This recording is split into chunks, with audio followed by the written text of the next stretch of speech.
Qué bueno que estamos aquí hoy todos para recibir una palabra del corazón de Dios y quiero dar la bienvenida a todos los que están aquí en casa, en Kairos, y a los que nos están viendo por las redes en diferentes lugares del planeta. Hoy quiero cerrar de alguna manera una parte importante del ciclo que comencé, porque en una ocasión Dios me habló que a veces nos agotamos físicamente, nos agotamos emocionalmente, nos agotamos mentalmente y también espiritualmente. Y en el día de hoy vamos a terminar con el agotamiento mental, porque ya hemos visto los anteriores. Porque mira, para el agotamiento físico es sencillo: descansar, administrar bien tu tiempo, dormir. Cuando uno descansa, parece que le entra la vida. El agotamiento emocional depende mucho de cómo manejamos las emociones y qué nos tomamos a pecho que no nos deberíamos de tomar.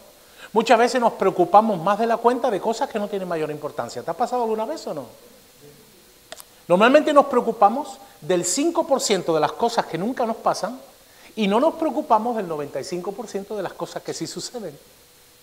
Y por eso a veces nos angustiamos. Claro, a lo largo también de lo que hemos visto, porque han sido 3 mensajes, en este caso con acerca del agotamiento mental, que es distinto a los anteriores, pero está muy entrelazado. Dijimos que si yo no me quiero agotar mentalmente, yo tengo que recurrir a mi memoria selectiva. Es decir, el ser humano tiene la capacidad de recordar. Ahora vamos a recordar las cosas buenas que nos van a proyectar, porque si constantemente uno está recordando los negativos, tenemos un problema. De lo negativo, lo que tenemos que hacer en la vida es aprender. ¿Estamos de acuerdo? ¿Para qué? Para no volverlo a vivir. Después hablamos en su día de la oración positiva.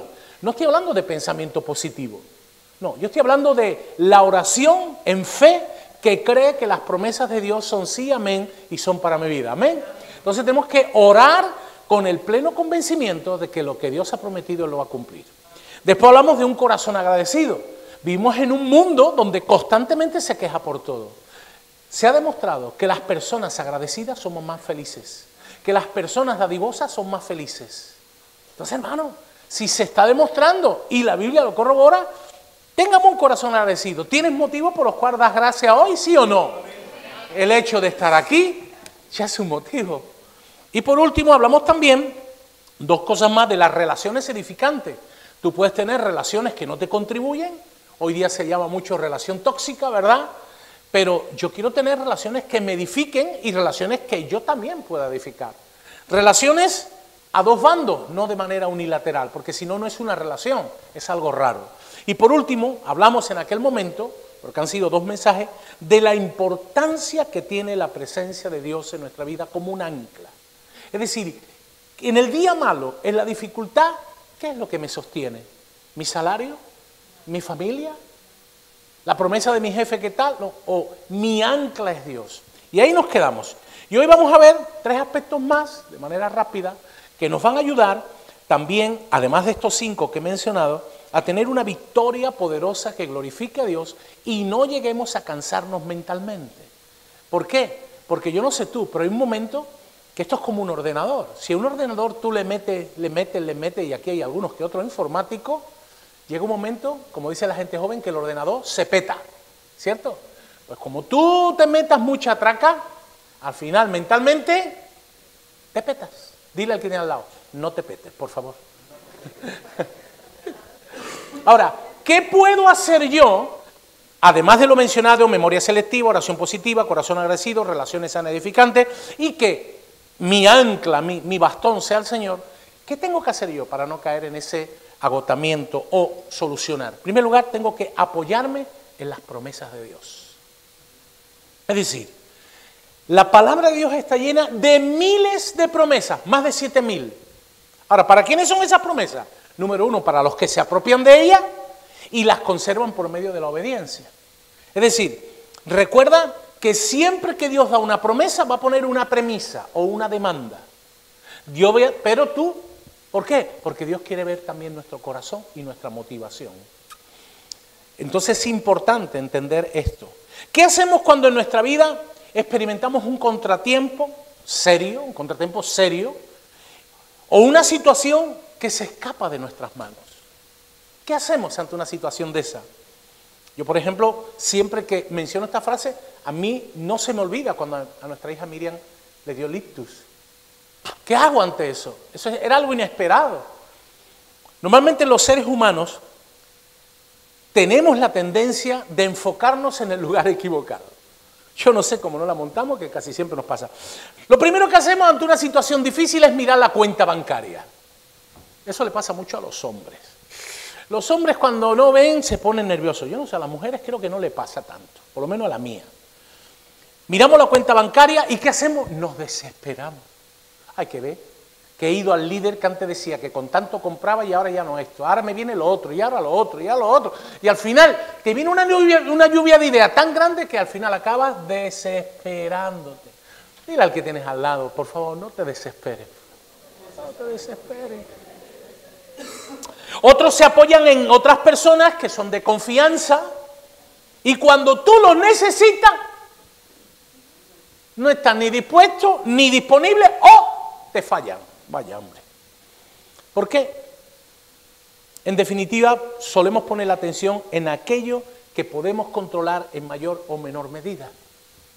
Pero hoy Dios nos dice algo muy importante. El Señor nos recuerda en el pasaje de Josué 21:45, que es un pasaje poderoso que vamos a ver, que cuando todo se pone cuesta arriba o cuando todo se derrumba, necesitamos recordar que las promesas de Dios están ahí para que podamos confiar en ellas por muy difícil que se ponga la tormenta.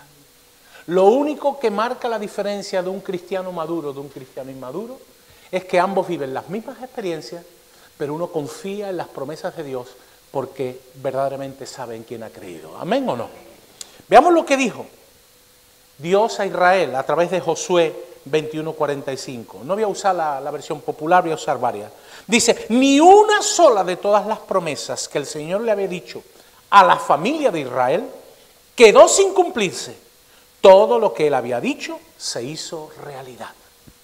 Es decir, Dios no se arrepiente de lo que dice. En la Biblia hay algunos casos, nada más. Pero se arrepintió porque quería dar una nueva oportunidad de misericordia. Pero cuando Dios dice algo, su sí es sí y su amén es amén. Y hermano, esto nos enseña este pasaje que cuando no podemos contar con nada ni con nadie, podemos y debemos tener en cuenta las promesas de Dios para nuestras vidas. Porque todo lo demás, mi hermano, son atajos. Yo me he metido por atajos y al final me he perdido. Dile al que tienes al lado, no te metas por atajos porque te puedes perder. Yo busco un atajo. No. Los atajos del hombre no van muy de la mano con Dios.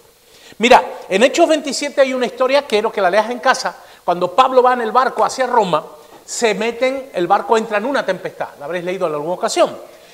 Y cuando estaban batallando contra la tormenta, donde parecía que todo se había perdido, Dios le da una palabra de aliento a Pablo, y Pablo se la da a los tripulantes del barco, porque algunos dicen, de aquí nos salimos, aquí nos morimos. Sin embargo, Dios le dijo a Pablo que todos se salvarían. ¡Wow! ¿Y Pablo qué hace? En vez de callárselo, se lo comparte. Aquí vemos que Pablo confió contra pronóstico de lo que estaba viendo en lo que Dios le había dicho, en la promesa de Dios para ese momento. Y le dijo a los que iban con él, porque ¿sabe lo que querían hacer los centuriones? Querían arrojarlos al agua o matarlos. Y Pablo dice, y entonces le dice Pablo, señores, anímense, porque tengo confianza en Dios y estoy seguro de que las cosas sucederán como el ángel me ha dicho, porque tuvo un ángel lo visitó. Es decir, Pablo no se puso nervioso. Pablo no empezó a sudar. ¿Cuándo sudamos? Cuando nos angustiamos. Es como aquel, ¿no? Yo me gusta decir, suda más que un testigo falso. Testigo falso, ¿te das cuenta? O empieza a sudar, ¿verdad? No perdió el control. No se puso histérico e histórico. ¿Por qué? Porque él manejaba sus emociones. No se angustió. Él decidió confiar en la promesa que Dios le había dicho a través de un ángel. Y la pregunta que hoy Dios te dice, en el día malo, ¿en qué promesa tú has decidido confiar? Él no dijo, tranquilos señores, que el barco que estamos es fenómeno, ha sido construido en el astillero de tal. Y además el capitán tiene una pericia. Podría haberlo dicho, sí, pero no, ni pensó en el barco, ni pensó en el capitán. Él se quedó con las promesas de Dios. Pablo hizo lo que todo cristiano debería hacer ante una situación, problema o encrucijada que ni espera, que ni entiende y que además no sabe salir de ella. ¿Te ha pasado una vez o no? Te pasa algo inesperado, que no te enteras de la misa a un cuarto y además dices, yo no sé de qué voy a salir o cómo voy a salir. Pablo puso en práctica lo que le dijo a muchos a lo largo de toda su vida y le habló de confiar en Dios. Con una buena sonrisa, mira al lado, dale con el codo y dile, ¿te enteraste?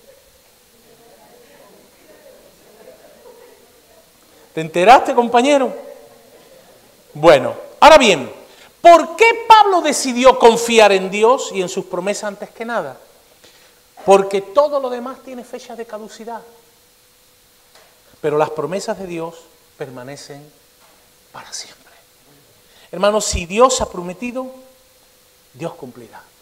Hoy el Espíritu Santo nos pregunta, ¿cuál es tu barco salvavidas? Ante el día malo, ante la tempestad, ¿cuál es tu barco que te va a salvar la vida? Algunos dicen, yo es que tengo una personalidad, yo tengo una habilidad, yo tengo un carisma. Nada, eso no vale. No, es que yo tengo una inteligencia, yo soy un tío perspicaz, yo es que las cojo al vuelo. Otros dicen, el dinero lo soluciona todo. Tengo una situación económica holgada. Bueno, pues yo quiero decirte que todos esos barcos no te van a llevar a un puerto seguro. Ni tu personalidad, ni tu inteligencia. El único lugar seguro para estar en medio de una tormenta es estar confiado en las promesas de Dios. Y no solo eso, sino vivir también en el centro de su voluntad, no en la mía, no en mis deseos, no en mis caprichos, porque a veces somos caprichosos. A veces somos caprichosos.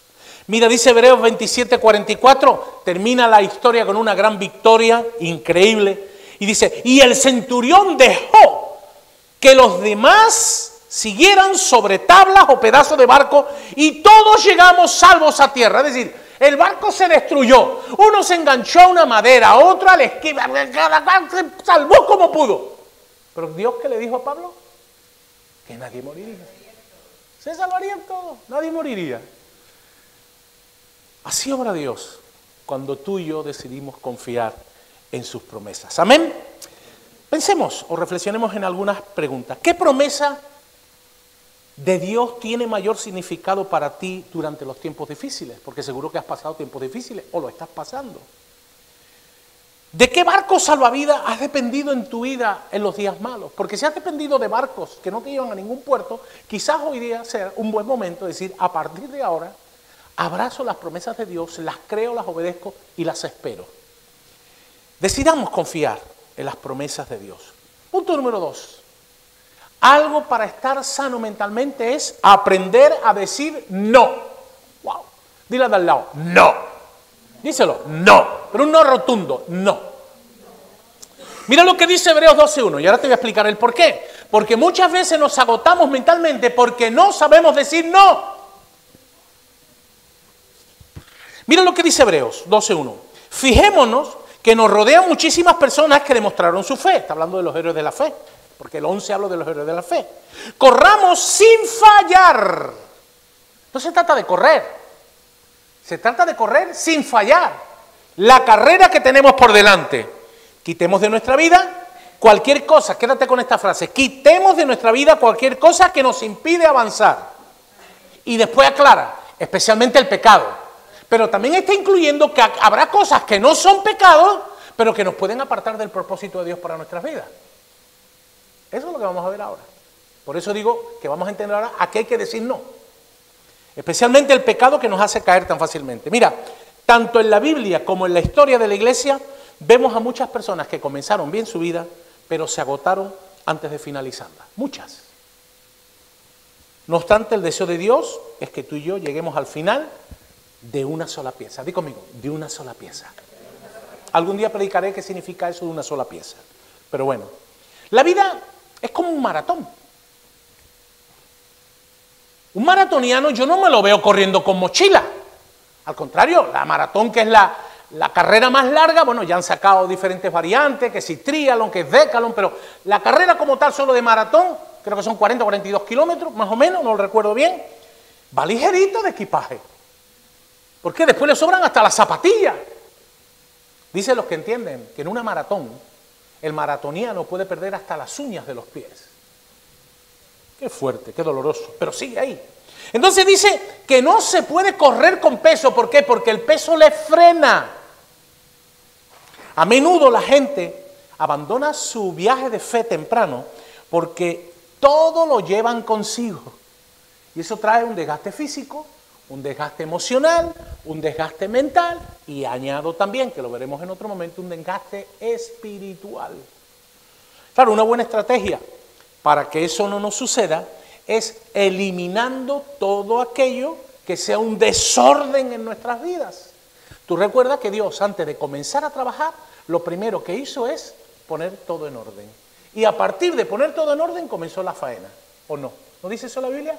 ¿Sabes que yo no empiezo ninguna semana? Un día me dijo uno, pastor, eres un crack, eres un fenómeno. Ni yo soy un crack, ni yo soy un fenómeno. Yo he aprendido lo que dice la Biblia, que antes de trabajar me planifico, priorizo, enfoco y le doy. Ahora estoy haciendo unas cositas en casa de Miriam y me dice mi esposa, ¿qué tal te va? 4 horas replanteando una cosa. Pues si no has hecho nada, yo la miré con una mirada láser. Si no has hecho nada, la miré con una mirada láser. ¿Cómo que no he hecho nada? Las pestañas y el cerebro lo tenía ya. No es la única, ¿no, Andrés? Uy, se me ha ido el nombre.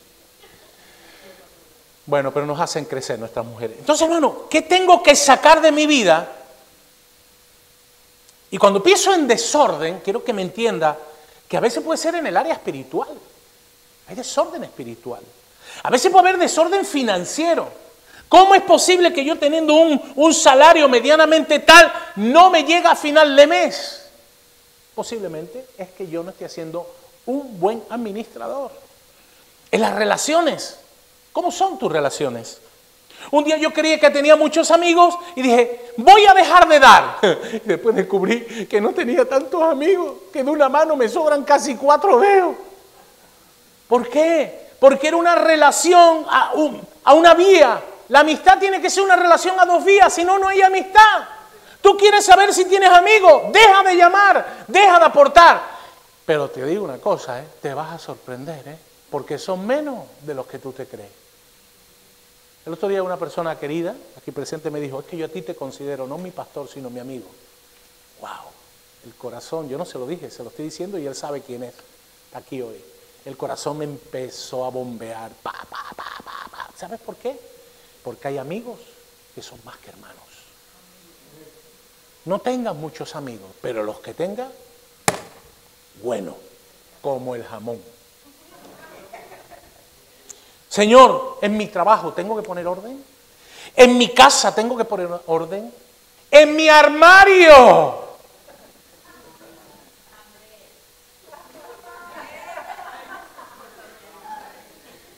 Te hablo con autoridad. Soy un hombre ordenado, planificado y sistematizado. Muy previsible. ¿Cómo es tu armario? Yo le digo a muchos jovencitos, ¿me dejas que vea tu habitación? No puede. Hay que entrar con un machete. No sé si me estoy explicando. ¿Me estoy explicando? Y puede ser jovencito o no tan jovencito. Yo le dije una vez a un hombre, la ropa sucia no va andando al cesto sola. Aunque algunos calcetines creo que sí. Claro, y aquí no vale decir, ¡ay, es que yo soy así! ¿Te suena eso? Dile al de al lado, eso es una justificación barata, díselo. Y recuerda que la justificación es el lenguaje de los mediocres. Y yo no te veo a ti mediocre, díselo, no te veo mediocre. Porque Cristo no dio la vida por gente mediocre, ¿lo sabía o no? Y si eras mediocre antes de llegar a Cristo, cuando llegas a Cristo dejas de ser mediocre, porque dice la palabra que somos nuevas criaturas en Él. La palabra original es una nueva creación. Tú ya no eres el mismo de antes. Y si eres el mismo, ahí hay un problema severo. Por eso Dios nos dio hoy el bisturí grande que caía en Cairo. En la vida todo se puede aprender. Di conmigo, aprender. Y añado, si uno quiere. En mayúscula. Si uno le pone empeño, si uno le pone ganas. Yo he visto hombres guarros alérgicos al agua, que los hay, y cuando hubo una chica que le gustaba, estaba todo el día bañado y perfumado. ¿Por qué cambió? Porque le interesaba. Uno aprende de aquello que verdaderamente le interesa. Toma nota porque te voy a decir algo muy fuerte ahora, y es importante. Además de lo que te diga, sé de lo que hablo porque a mí me costó mucho, bastante superar esto de decir no. Mira, la palabra más importante que debes recordar para tu vida física, emocional, mental y espiritual es aprender a decir no. Y tú dirás, pastor, ¿y por qué? Habrá momentos que la gente ni te entienda.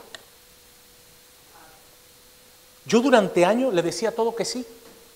¿Por qué? En primer lugar, soy un tío con una salud sana, una fortaleza física tremenda. Mi mujer me dice, pero ¿tú cómo puedes estar 12 horas sin parar? Y digo, bueno, después acabo y me duelen hasta los zapatos. Anoche me dolían hasta los zapatos, no los pies, los zapatos. Imagínate lo que me dolían los pies. No te lo he dicho, pero esta noche me dolía tanto mi mano derecha que me tuve que levantar, tomar un gelocatil y un nolotil juntos y ya se me quitó. ¿Por qué? Porque cuando tú haces un sobreesfuerzo, te cansas y es normal, es de humano. Yo a todo le decía que sí, me veía capaz de ello, pero sin darme cuenta, yo me estaba agotando. Y no solo físicamente, que el físico se soluciona con descanso. No. Te voy a poner un ejemplo para que lo entiendas mejor. Si una batería autónoma le conectamos una bombilla, esa batería durará mucho, ¿no? ¿Cierto? Pero si a esa misma batería le ponemos 15 bombillas, ¿durará al mismo tiempo? Y si le ponemos 100 bombillas, ¿cuándo se agotará? Mucho antes, ¿no? Llévalo a tu vida. Eso no sucede cuando intentamos hacer demasiado. Di conmigo, hacer demasiado. ¿Te pasa a ti también o solo a mí? A veces nos vamos a la cama y decimos, podría haber hecho más. Necesitamos aprender a decir, no me he enterado. Necesitamos aprender a decir, no. Yo muchas veces me pregunté, bueno, Señor, ¿cómo que a Israel en un viaje de 7 días lo tuviste 40 años dando vueltas? Yo me imagino que el encargado de la logística de Israel acabaría loco ya no sabía qué ruta tomar. Oye, por aquí hemos pasado ya, ¿no? Hace 3 años hemos pasado por aquí otra vez, ¿verdad? La roca esa no era así, tenía un pico más. ¿Tú te imaginas el pueblo de Israel? La cantidad de gente. El pobre Moisés acabó hasta la coronilla. Cuando Dios dice, no entrarás por haber dado a la roca. Yo creo, bueno, la roca, yo le hubiera dado a la roca, al que estaba al lado de la roca. Y vamos, al que se me pusiera delante por 40 años aguantando, de verdad. Este hombre no era fe, era super fe lo que tenía. Pero sin embargo la Biblia dice que cuando tú y yo esperamos, en esos procesos, dice la Biblia en Eclesiastés 3:11, para ir cerrando, que Dios todo lo hizo hermoso en su momento. ¡Wow! En su momento apropiado. La palabra, en otras versiones dice en su tiempo. ¿Y sabe cuál es la palabra? Kairos, el tiempo de Dios, no el cronos, no el pleroma, que es la consumación, es el kairos, el tiempo establecido. Quizás estás en un tiempo de espera. Ay, tengo que acabar la universidad, tengo que acabar la facultad. Ay, ¿me llegará la persona correcta? Llegará. Tal vez sea que llegue el bebé, que no llegue el bebé. Esta oportunidad de trabajo es, no es. Es que, Señor, es que me siento un poquito frustrado porque todo va más lento. Sí, pero Dios tiene sus tiempos. Confía. Hay una promesa en la Biblia que dice que Dios no solo está obrando, sino también el cómo está obrando. Él obra su perfecta voluntad. Dice Isaías 60:22, yo soy el Señor y cuando llegue el momento, actuaré sin demora. Es decir, Dios no nos dice que está obrando, sí, pero también nos dice el cómo está obrando.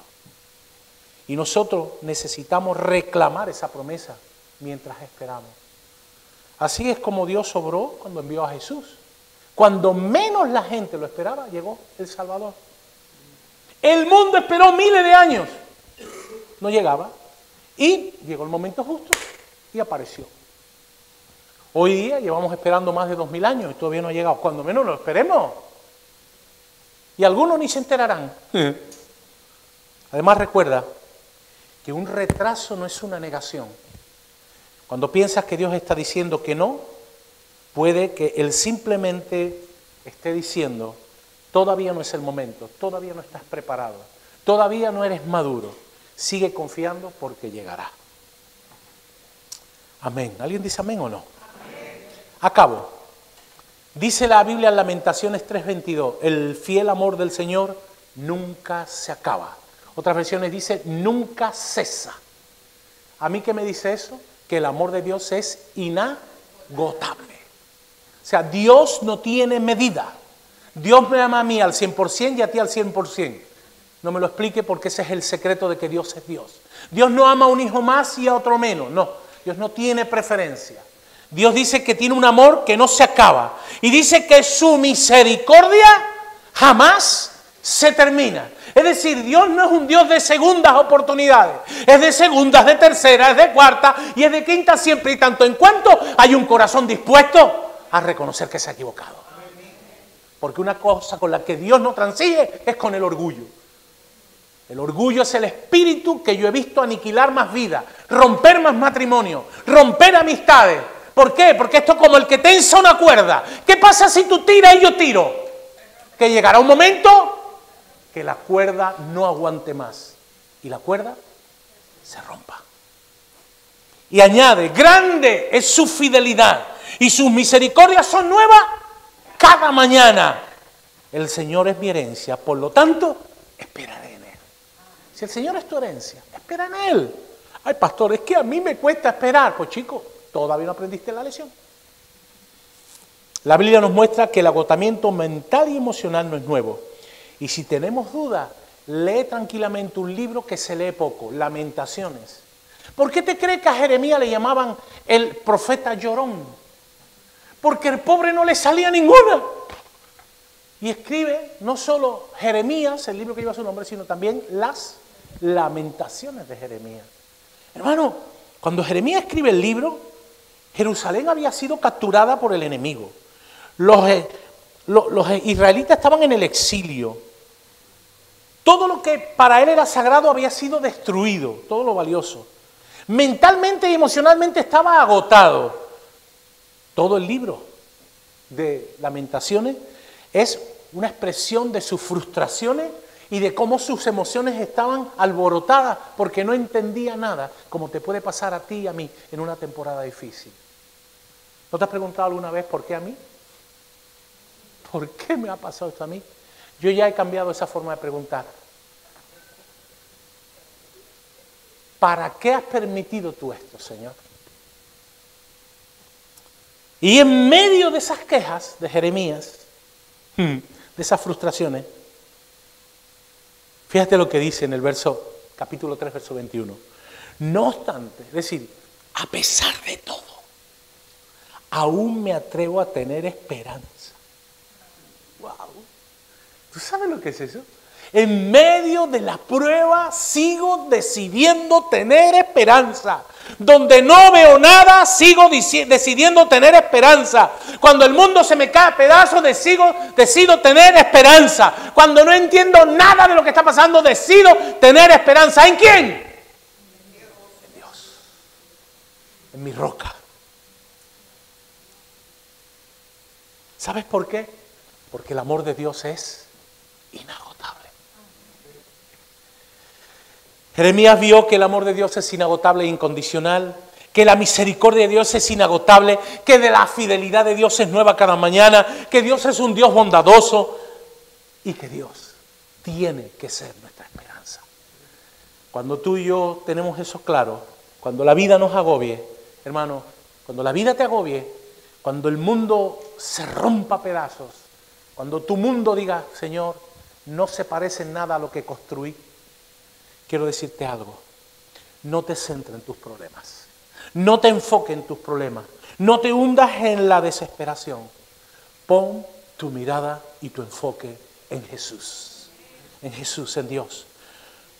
Y sobre todo, construye tu vida en base a esos 5 rasgos del carácter de Dios que he mencionado, basado en lo que dijo Jeremías. Cuando la cosa se ponga mal y te sientas mal, el Señor, declara con tus labios, verbalízalo. Así como lo negativo no tienes que verbalizarlo, sino que te lo tienes que comer para adentro. Lo positivo en Dios y lo de fe en Dios, verbalízalo. Señor, tu amor es inagotable. Y aunque ahora mismo yo no sienta nada, sé, porque no me muevo por emociones ni sentimientos, sino por mis convicciones de que tú me sigues amando a pesar de que ahora estoy hecho polvo. 2. Tu misericordia se va a renovar cada día porque es inagotable. Tú eres la fuente de la vida, Señor. Y si tú eres la fuente de la vida, yo soy un tronco que sale de la fuente. Yo he venido para dar y tener vida y vida plena.